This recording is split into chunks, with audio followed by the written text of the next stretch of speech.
Hey dudes, welcome to Splat from the Past, the only 80s themed horror and sci-fi show where things can get totally radical. Now today I will be welcoming my second killer clown, but fourth overall from the movie, my fourth interview from the movie, Harrod Blank. Now Harrod, he played I think 7 killer clowns in that movie, and he's originally from the Bay Area. He was also in Peggy Sue Got Married and The Lost Boys, and he's a documentary filmmaker. He has a new documentary out called Why Can't I Be Me Around You, about the transgender community. And I'm having him on the show to talk about all that stuff today, and I can't wait. As you all know, I'm a huge Killer Klowns fan, and I'm really honored to have another person from Killer Klowns on. If I could just get Suzanne Snyder on, I'd be set. I'd be complete. But gotta keep trying. So yeah, here is my interview with Harrod Blank.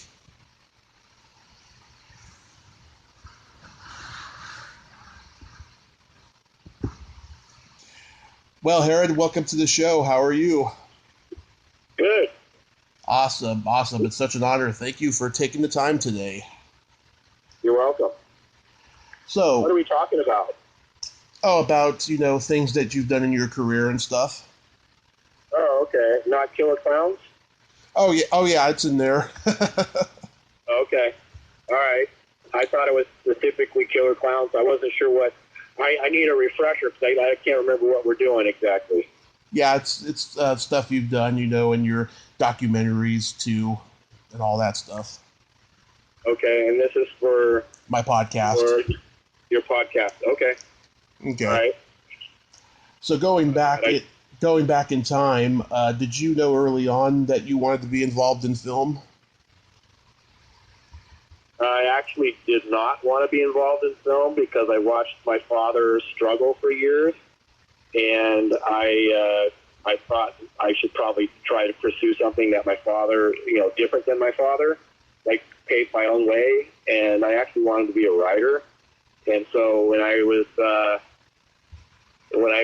into college at UC Santa Cruz, I sought to be in the creative writing program. Mm-hmm. And then I went to Mexico City for my junior year exchange program, and I studied writing and theater and film down there. And then I wrote my portfolio, whatever they called it, the proposition for the final work for the degree or thesis or whatever. And it was in Spanish. And at the time when I did that, it was acceptable to be in another language. But during that year, they passed a clause that I never found out about, that it had to be in English. And so when I submitted for the major, all of my work for that year, they rejected it because it was in Spanish. And so then I got turned down by the writing department for that, and then I changed my major to theater arts film. And it was been no looking back ever since, and that was 1984. Mm-hmm. So it wasn't until you got to college that you decided you wanted to be involved with it then? Yeah. I mean, I respected my father tremendously for what he did, and I admired, he was like my biggest hero, but I still wanted to find my own identity and do my own thing. And then as it turns out, once I did change my major to film, I ended up just excelling because I had learned so much from watching my father. Mm-hmm. And you're originally from Santa Cruz? Yeah, I was born in L.A., and then at the age of 7, my mother and her boyfriend, which was my father's sound recordist, Skip Gerson, they moved to a commune in the Santa Cruz Mountains, and I went from being a very popular kid in a school in L.A. to being in this commune where I had to milk the goats every morning at 5:30 a.m. And I did that for, till I was like 12 years old. So from 5 years, I milked the goats, which I really was dreaded. Yeah, I'm originally from San Mateo. I spent a lot of time at the boardwalk going to the free concerts. Oh, cool. In the summertime, yeah. I love Santa Cruz. It's a nice little community. Yeah. So, did you play a dancer in Peggy Sue Got Married? I sure did. Yep. And I actually had there's a shot of my face, full on face for like a couple seconds or something. And the ironic thing is that they cast me as this dancer in this dance scene. And the one thing I'm really not good at is dancing. So it was pretty ironic that they wanted me to be a dancer. Yeah, was that just a simple casting call you went to? Yeah, it was through Davia Nelson from the Kitchen Sisters, and she was, I believe she was the casting director on that movie, or definitely, I think she was, or worked in the casting department or something. But anyways, I went for to be an extra, and I ended up getting to be that extra. And was that shot up in San Francisco? I think it was Santa Rosa. I think it was North Bay somewhere. I can't remember where we shot it, but I remember Nicolas Cage kept stuffing a pair of socks in his crotch, and Coppola kept saying, "Hey, no, you can't do that. Take that out of there." And then when that changed the scenario, that he was stuck back in there. But yeah, that was pretty funny that I ended up in that. And then the bigger one was Killer Klowns from Outer Space, which was shot in Santa Cruz, 1985? 87. 87, okay. 1987. And then, lo and behold, 25 years later, I get this weird phone call from a guy. He says, "I want to be your agent." And I said, "For what?" And he said, "You were in Killer Klowns from Outer Space, weren't you?" And I said, "Yeah." And he says, "You played a bunch of clowns, didn't you?" And I said, "Yeah." He says, "Well, I want to be your agent." And I said, "Why?" He says, "Well, there's people out there that want your autograph." And I'm like, "Come on, man. You really lost it. Come on." And he's like, "I've already been asked for your signature." I'm like, "Are you serious?" And then I ended up going to all these horror conventions and signing my name along with the other, other actors from the film and the Kyoto brothers. And it turned out to be a really wild, really strange, fun experience. And I made more money doing that than I'd done anything else in my life. Really? Yep. Wow. And those horror fans are serious fans. I mean, they're really into it. Yeah, I mean, I've been going to conventions the last couple of years. I mean, I used to think I was the only one who liked Killer Klowns and all these other movies and stuff, I actually kind of miss thinking that I was the only one, because I just see these crazy fans just, taking it to another extreme. Yeah. Well, when I was doing these conventions, I had a mask that was like a duplicate type mask, and I put that on a couple times. And I mean, the people that don't like clowns are really freaked out by that movie. And if I had that mask on, man, they were really scared. Like, it's not even a joke. And they start hyperventilating and running away, and I'm like, my God. But, some people really don't like the clowns, and they're really scared, and it's serious. And then some people they just eat it up, and they want autographs from all the other actors and all these posters and models and all those toys and all that stuff, collectibles. It's crazy. It's a really crazy reality. Yeah. Strangely enough, when I was a kid, I was never scared of the Killer Klowns, yet I was scared of the clowns in Pee-wee's Big Adventure. Yeah. Yeah. Well, maybe the clowns, the killer clowns are, maybe they're so over the top, you just let go and you. But you know, when I was in the scene where the guy sucks the blood out of the human, yeah, with the big curly straw, that was me.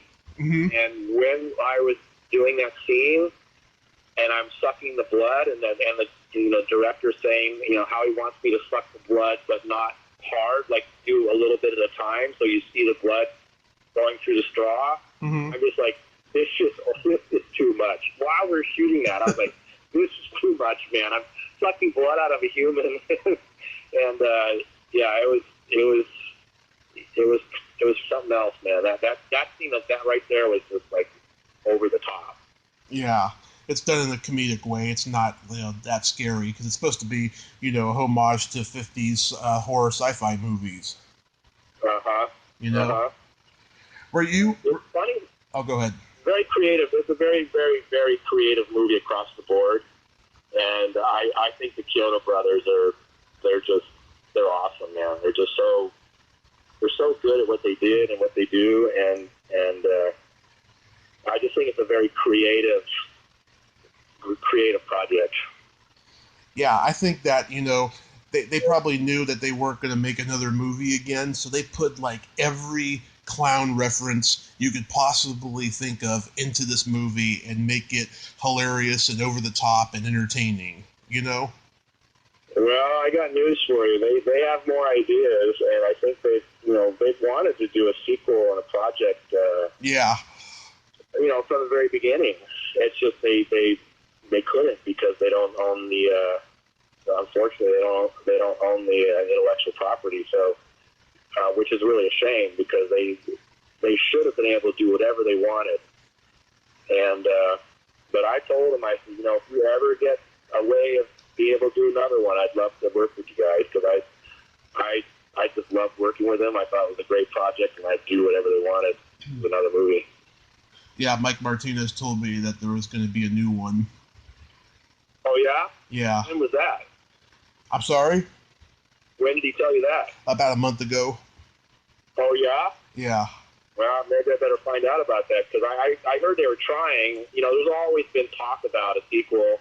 There was one that was supposed to be done in New Orleans, and the clowns were going to come up under the sewer out of the manhole cover, which I thought would be really cool. I thought New Orleans would be a great idea or a place to shoot it. Yeah. But I'll talk to Mike and find out what he knows. Mm-hmm. It must have been grueling to be shooting that movie all night. You know, the most grueling part for me was when we got into costume for the shoot, and they would glue the head shut, and they'd use airplane glue, like rubber cement, to make the seam, you know, basically seamless.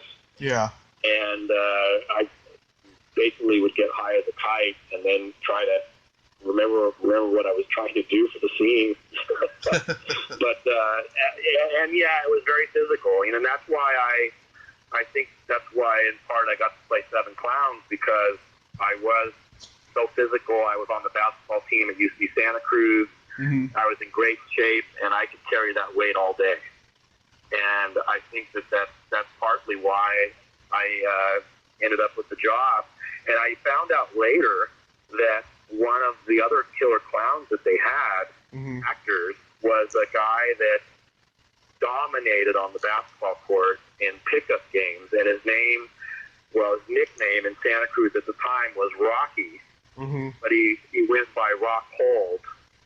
And he was like 6'11" or 7'2" or something, but just a monster on the court. And he also played a clown. So I think that there's something to the fact that I was in physical great shape. And I think Mike Martinez was in good shape too. I think that might have been, you know, it just helped your ability to play a clown all day. Yeah. You have to be, especially if you're a stunt man, you have to be in really good shape. Yeah, yeah. You got to play. You played the clown who destroyed the drugstore. I think so. I was definitely the scene previous, which was in the dumpster. Yeah. So I know I did the dumpster scene where I lifted the lid and Twinkle Dee something in the inside, but I can't totally remember if I did the destruction of the drugstore or not. I probably did, but we had other actors as well, and so I just that whole time back then was a blur. Yeah. I just know that I did the Rambo the Rambo shot where I came out the elevator with the popcorn gun. Mm-hmm. That was definitely me because I almost broke my leg on that shot. Ooh. And then there was the sucking the blood scene, and I was not unfortunately in any of the car scenes. Mm-hmm. I didn't get to do those. And I did several group scenes where all the clowns are like walking down the street. I did some of those. Yeah. How did you almost break your leg in that shot? Well, they had it. It was on a set, and there is you come out of that. I came out of that elevator, mm-hmm. and I got on these size 18 or 24 shoes, and I'm supposed to jump out and then turn to the right and then fire off the gun all in one motion. And so I jumped out the elevator, and I didn't know, and nobody told me there was a ditch right outside of that. And I fell into the first take. I think I fell into the ditch and I almost broke my leg. And so, and then of course that was right after I had been sealed up in the costume, so I was getting high. And so it was, and I couldn't see, it's like you could barely see out of those masks. And then at the same time, they have these motors which are controlled by remote control with people, controlling the eye and the facial expressions and the mouth opening and closing. And so while I'm jumping out of the elevator, mm-hmm. you've also got somebody on the remote control opening the eye, and you hear the motors inside the mask. Yeah. And then, it's just very disorienting when you're trying to do a Rambo move with a popcorn gun at the same time. Wow. But we got the shot. They got it, and it worked, and it's in the movie, and that's all it counts. Wow, that's crazy. Were you an extra in The Lost Boys? I was. How'd you find that out? My God. Found that on IMDb. Oh, okay, it's on there, huh? Yeah, I was in a lot of the crowd scenes. I don't know if you can actually find me in there, but of course. Yeah, I did The Lost Boys, and I was actually in a movie when I was in Mexico City in college. I was working for the Moses Studios Churubusco with the Churubusco Studios, and they were at that time they were doing American movies in Mexico because there was the tax break and it was much cheaper. So the Falcon and the Snow Man was shot down there, or did the post or whatever. And there's another movie, the Falcon and the Snow Man. Yeah, that was the one, the Falcon and the Snow Man, and they had to cut my hair, and they made me into a Border Patrol officer. And I had a scene against Sean Penn where he's pumping gas at a gas station, and I go up to him as the Border Patrol officer and ask questions, and then put a gun in his stomach. And I had rehearsed all my lines. Everything was a go. Action. I do the scene, and I'm against Sean Penn, and then the director's cut. Who is that pretty boy? Get him out of there. He's upstaging Sean. And that was that. I was out, man. I was like, no. And I had really beautiful long hair. Yeah. And I was like, no, they cut my hair for this, and you don't even get in the movie, Yeah. And the other movie I worked on when we were down there was Conan the Barbarian. Oh. And in that one, I did off-screen sound effects, so like Foley, as in a recording studio. Mm-hmm. And whenever Conan would hit somebody over the head with a club or whatever the hell, I would do the that type of thing. Mm-hmm. And then when the villagers would realize that Conan's the hero, and they're Conan, I was one of those voices, one of the villagers. I'm still laughing about the pretty boy line. Yeah, I was really upset by that. Yeah. I think the director was Schlesinger. if I'm remembering correctly. John Schlesinger, yeah. Yeah, I think that was the director, yeah. That's a great movie, though. Yeah, and I put that... You know what's weird when you reflect back on things like that? If I had gotten that part, and I had done a good job with it, and it was convincing, yeah, that might have changed my whole life path. And the fact that it didn't happen, the fact that I was the pretty boy and got kicked out of the movie, may have turned me into the art car guy that I am today. Yeah, it was a blessing in disguise. It could be, you know, it really could be. Now here's something interesting. You were a camera assistant for your father while he was directing the Huey Lewis and the News making of Stuck With You video. That's right. Yeah. That's right. Yeah, that was in the Bahamas, and I was actually working all day long on that shoot and assisting my father, doing whatever he needed, changing the film magazines, go for running to get stuff, you know, doing the various things that a documentary film shoot would need with a small crew. And I'd work all day, and then at night I went to the casino, and I would play craps, and it was like all black dealers, and I really did feel like I had some kind of mojo or something going on. Yeah. But I would go in there after work every day and just clean them out, like every night, consistently. And the first night I won like 400. I mean, that's cleaning it out to me, 400. And the next night I win like 400. And the next night, and then the fourth night I went in there, and then every time I got the dice, the dealers would make noises, like they would start whistling. You know, when I've got the dice, and I'm like, what the hell's going on? And I actually lost that night. And so my mojo got broken in the Bahamas. Wow. Was your father a friend of the band? My father, well, I think they wanted him to work on the movie because of his previous films and music, and they obviously liked what he had done in the past with Lightning Hopkins and such, and yeah, that was cool. And then, you know, there is a movie that needs to be perhaps revisited, and that is the documentary about Huey Lewis and the World Tour that was halted at some point. And I actually watched it not too long ago, and it's really not that bad. And I think there's a movie there that needs to be finished, you know, similar to the Leon Russell movie, which we finally did. We finally did get Leon to come around, and we made a deal, and we got that film released, which was amazing. Mm-hmm. Yeah, I'm a big Huey Lewis and the News fan. I'm trying to get the bass player, Mario Cipollina, on. Oh, yeah? Yeah. Well, you know, maybe there'll be some interest in getting this movie going, you know, at some point. I mean, I'm certainly open to trying to help figure it out. Mm-hmm. But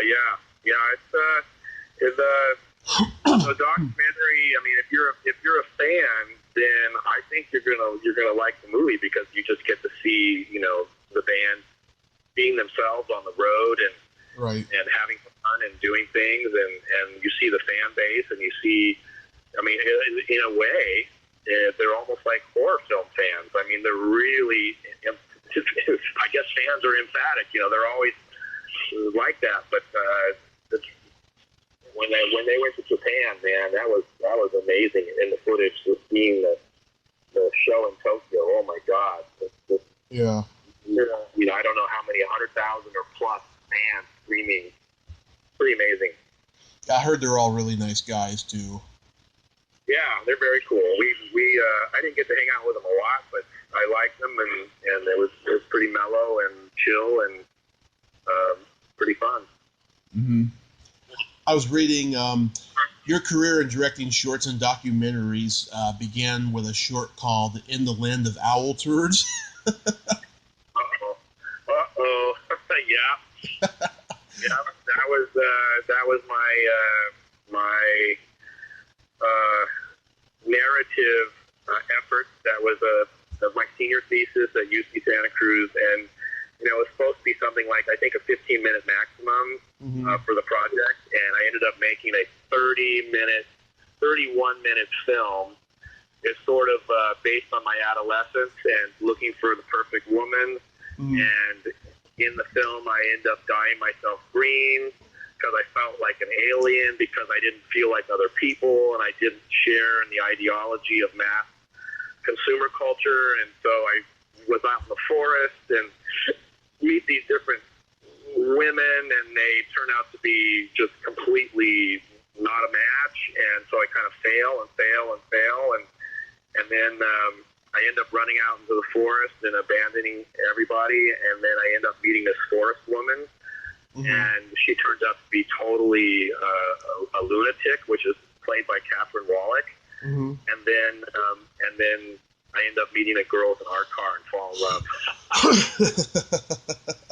And that was Christian Zajak's whale car, which is down in Santa Cruz to this day. Still has, well, it's the second rendition of the whale car, but and that, by the way, was the end of the movie was cut to, and I don't know if this is special or not. I think it might be pretty special, but it was cut to a Tower of Power live recording. I think we were in a hotel room somewhere over the rainbow, and it was smoking hot, like really amazing. And so I got their permission included in the movie, and I don't know if they ever recorded that again. I'm not really not sure, and I can't even remember how that came up. Like, I met them somehow. I think maybe my father was shooting the movie on let's see, it would have been 1987, so 1986, whatever movie he was working on in '86. Somehow we came across Tower of Power, and anyway, we ended up doing this recording in a hotel and on Nagra, and that ended up in the title music for the end of the movie. Wow. And you couldn't think of a more appropriate title? The reality is when I was in the forest and I would be running through, and I'm talking hundreds of acres, not 5 acres, hundreds of acres of land that belonged to different people, but it went from the Bonnie Doon Mountains all the way out to the ocean, the Santa Cruz, ocean, and I would range from the house that was up on the hill 5 miles to the beach, and I would range in that entire forest. And in my exploration of this forest, I was all by myself, and I didn't have too many friends back in those mountains. There weren't that many people at that time, and I came upon these trees that were they were stunted, like a fire in the past, and so they didn't have any tops. And I climbed this tree, and lo and behold, on top of the tree, it was flat, and you could actually lay down on top of a tree. And so I ended up, I kept going to this tree and hanging out there and climbing on top of it and sleeping on top of it. And then I discovered that it had all these bones underneath the tree. And I didn't know it at the time, but I thought it was owl shit, owl turds. So that's why I named the movie In the Land of the Owl Turds, which was this tree in the forest where the owls roosted. And I was finding all these gopher skulls. And in fact, in the movie, I gave the forest woman that I met a gopher skull necklace, and she wears it in the film. And anyways, yeah, I haven't heard that title, that movie come up in a long time. They sometimes show that in college film classes for an aspiring senior thesis project, and it was nominated, shortlisted for nomination for a Student Academy Award back in the day. Wow, you've made it. Oh boy, did I make it! Yeah, I made it on that one. That reminds me of that. That reminds me, do you remember that guy, Frank Hill, who used to make jewelry out of animal shit back in the day? No. Oh yeah, he used to go on Johnny Carson, and like he'd give him like a necklace that had bird droppings in it, and like Johnny would call him, the Cartier of Caca. No, I didn't know that. That's a good one. Oh yeah, he's legendary, that guy. Yeah. Wow. Very cool. But your newest documentary is called "Why Can't I Be Me Around You?" Yeah, and this is a true story, and I broke down on the highway in Albuquerque, coming into Albuquerque, on what was my very last theatrical tour date for the movie previous, which was called Automorphosis, which was about art cars, and it was a follow-up to my first one, which was called Wild Wheels. And the camera van that I was driving in, which was a van covered with 2,700 cameras, of which some of them worked and took pictures, this van blew its engine. And so I was on the side of the highway. I had to go through the phone book at that time and start looking up mechanics, and nobody would touch it because I needed a bigger engine, so I needed a conversion. And it was a van covered with cameras. They're like, no way, we're not working on that. And finally I found somebody that agreed to do it. His name was Rusty. And Rusty said, well, I can fix that van, but there's one thing you got to know. And I said, what's that? And he goes, I got breath. And I said, I don't care what you got. Can you fix the van? And Rusty said, yeah. So then I started hearing about how his father was essentially sort of disowning him and took him off his salary and was having a very hard time with the transition. And his hardcore motorcycle friends that Rusty had for over 20 years started abandoning Rusty. So I just thought, this is unbelievable. Just because Rusty got breath, all this horrible stuff started happening. And I started asking Rusty if I could film, and there it is. We ended up making this movie. And it just played in Australia in the Byron Bay Film Festival.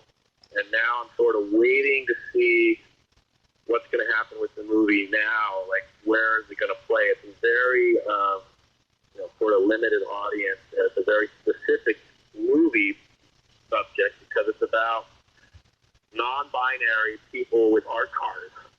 So it sort of follows the my life's work, which has been art cars up to this point. And which, by the way, is also in the Burning Man project I've been working on. The Burning Man project is also one of the main theme lines is the evolution of the art car at Burning Man. So you see from 1993 through whenever I end this damn thing, which right now is 28 years. Last year was my 28th year. And then I'm going to make this probably a film series on the event. And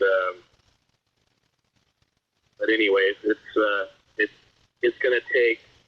It took me 4 months just to transfer the film footage to digital, and then it's probably going to take 6 months to watch everything once. How long did it take to film it overall? Well, 28 years times, I probably shot 3 to 6 hours a year on film, and then once I went to digital video, I started shooting more like 10 to 20 hours a year, and I did digital for the last since 2011 so that's 8 years of digital video, and then 7 more than that. That's incredible. I'd have to do all the math. It's a lot of damn footage. That's all I can say. Yeah, and between doing that, you're doing your other documentaries as well. Well, everybody asks me, why does it take you so long to make a movie? Well, the reason is because I'm not just doing that movie. Like, I'm also doing my dad's movies. I'm working for my dad's film company, Left Blank Films, and I'm remastering. We've already remastered and released the Leon Russell film. And then we remastered and released Chulas from Terrace and Del Mero Corazon, which I think are very important movies for right now with the upcoming election next year. And so it's just been a lot of work, and that's right. But on the other hand, as Rusty keeps saying, had that movie taken only 2 years, it took 8 years. Mm-hmm. We would have never gotten the conclusion that the father actually comes around to accept Rusty as his son. Now, Rusty says that the father will never call him she, but Rusty would want to be called she by the father, but that's probably unlikely to happen. Yeah. But still, it's an amazing turnaround. If you saw where Rusty was 8 years ago with her father, you'd see how far they've come, which is pretty amazing. Mm-hmm. I sure hope that documentary turns out great and you get positive feedback from the trans community. We're getting positive feedback. We just haven't really found a way to get the movie out there more. So, maybe, I don't know. We'll see. I'm going to keep working it, but it's just so hard to get a movie out these days. Yeah. I don't care what the movie is. It's difficult. It's a difficult time to get a movie out. It's a weird time for movies. Yeah. It just depends on whoever sees it that likes it, that wants to program it, basically. And then it'll get seen. Yeah. It's a weird time. I mean, all the theaters have blockbuster movies now, and all the independent art films are on streaming, or they're on the festival circuit trying to get distribution. It's a strange time for films. Yeah, and you know what? There's some really good movies that are in this year's and last year's film festival circuits. I mean, amazing movies, and so that's the problem. There's just so many good movies, and there's not that many great venues, or if it is streaming, how do you find out about it? How do you even know about it? Because these small films don't have advertising budgets. They don't. There's just so much content that people have to get to know about in the first place. So first you got to make a good movie, and then you got to make a movie that people are going to find out about or know about. It's very challenging to do both of those things. Yeah. Yeah. Aside from the Burning Man movie, is there any other projects you're working on? Yeah. Unfortunately, I'm working on my father's last movie, which is on folk artist Butch Anthony, from Alabama, who has the Museum of Wonder, and he does these really great paintings and artworks that he calls intertwangalism, and where he uses sort of like the inside out of people and things and paintings, and so he integrates a lot of bones and guts and the vessels and each cells all the way back into dinosaur times and things, all into his artwork. It's really cool and ever-changing art medium and artwork that he creates.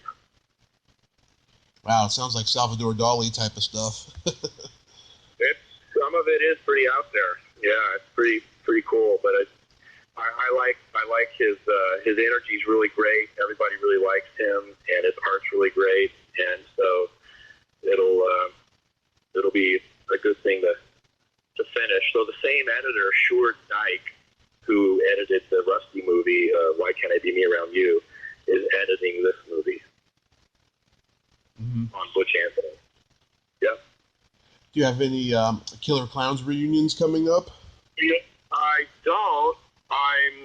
Well, no, I take that back. They're actually trying to convince me to possibly go to New York in the spring for a reunion film screening, and then also in San Francisco, there's interest, I believe, at the Roxy They want to show Killer Klowns and do a reunion, screening type thing and have the cast. And so I know those two cities, and it could be that this is going to start happening, more and more. Yeah. We did have a screening in L.A. Not too long ago, which was really great, with the Dickies performing live. Oh yeah, I heard about that. Yeah. That was fun. It was really fun, and then they showed the movie on the big screen, and that was cool. I met Grant and Suzanne last year at a convention in Sacramento, and I had met Suzanne at another at a horror festival several months before that, and they're very nice people. And then Grant came on. Grant came on the podcast, and he was great. And Suzanne was supposed to come on, but then she had a last-minute cancellation, and hopefully next year I'll get her on. But yeah, I mean, it's a great movie and great people involved. Have you ever talked to the Kyoto brothers? No, I actually saw them at a convention, but I didn't get a chance to talk to them. Yeah, they're very interesting, and they're really talented. So I think you're absolutely right about that point about the cast being so nice. I mean, everyone, Mike is really, really nice. The other clown actor, and almost everybody involved that I knew and on that project were really cool people. Mm-hmm. It's one of those rare examples of everything, gelling together with synergy. Yeah, totally. Well, Harrod, I think Oh, what was that? I sure hope they get another one in the book. I'd love to be able to work with them again if it happens. I hope so too. I hope another one gets made soon. That would be great to see, like, what direction they take it now, in the CGI world. Yeah, they could do whatever they want in that. Well, Harrod, I thank you so much for coming on today. This was really great, and best of luck to you with your documentaries and stuff. Can't wait to see it when it comes out. Cool, right on. Hey, where are you located? Redding, California. Okay, Redding, all right. And the podcast is called? Splat from the Past. It's on YouTube, and I post it on Facebook and Twitter every day. Okay, all right, right on. Awesome. Cool, well, good luck with that, and I'll catch you down the road a bit. Thank you, sir. You have yourself a great night. All right, thank you. Yep. All right. Bye-bye. Bye-bye. Well, there you have it. Harrod Blank. Ain't he a cool dude? Thank you so much, Harrod. I love that idea that you have about that documentary. 28 years. Wow, that's just amazing. I love the idea of it, and it's going to be really great, I think, when it comes out. And I hope I get to meet you someday at a convention or something. If you like this video, everyone, please subscribe to my YouTube channel. Add me as a friend on Facebook. Join my Tommy Kovac comedian page on Facebook. Follow me on Twitter and Instagram and all that fun stuff. Well, that's all the time we have this week on Splat from the Past. Until next time, this is Tommy Throwback Kovac saying, there's no shame in living in the past, because the present sucks. Later, dudes.